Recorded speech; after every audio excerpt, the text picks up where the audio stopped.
I think we definitely helped open the doors for other bands.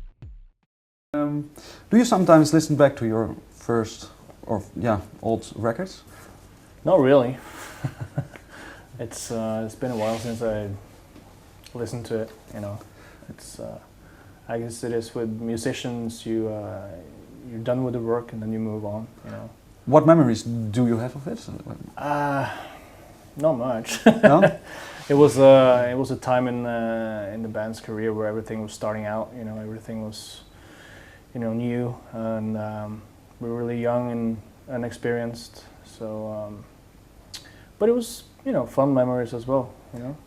When you look back now on almost 2 decades, can I say, more or less, can you maybe split it up in certain phases? Could you say like 2 or 3 or 4? Maybe. I guess it's easier for the fan to break it up that way. You know, I mean, we as band members, we don't probably look at it like the way the fans do. So, but yeah, there's definitely like certain time periods of the band that there's a learning process. You know, there's a process where you're hopefully mature as a songwriter and as a person. So, is there for you maybe a certain moment that you can think of that it became really serious in a way that you maybe, for example, made money for the first time with the band? Yeah, I think it was maybe around 2000, 2001 when we did the Puritanical album. That's when I stopped having my regular day job, so to speak. So it was a chance that we took at the time. We totally gambled because living in Norway is extremely expensive. So playing this type of music is not really the smartest thing you can do. But, although it became quite big. Yeah, of course. Yeah, I mean, if you don't gamble, you don't win. So.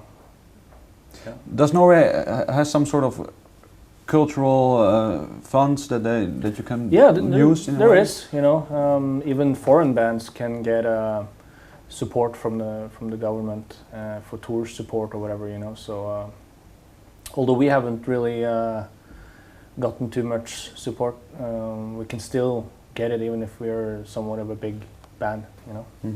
Yeah, because black metal was maybe in the beginning not the government's best friend, so to speak. No, not the media's best friend either. Is that now? I mean, just maybe referring to Norway. Do you think you contribute to a certain change in that in a way? I think we definitely helped open the doors for other bands, up and coming bands for sure.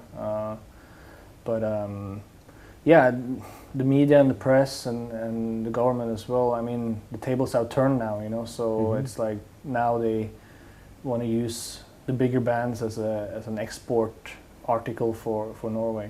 Which is doesn't really matter too much to us because we will still do what we do. But But did it happen maybe in a certain occasion that you sort of were used as a sort of example and then you maybe turned up to be in a total wrong place or misplaced because of this? Or maybe, I mean, we've done stuff over the years that maybe we shouldn't have done, but at the same time, we've always taken upon any challenge as well, so it's for us, it's always been about moving forward instead of being, a bit reluctant or afraid to do something that the so-called rule book of metal doesn't allow you to do.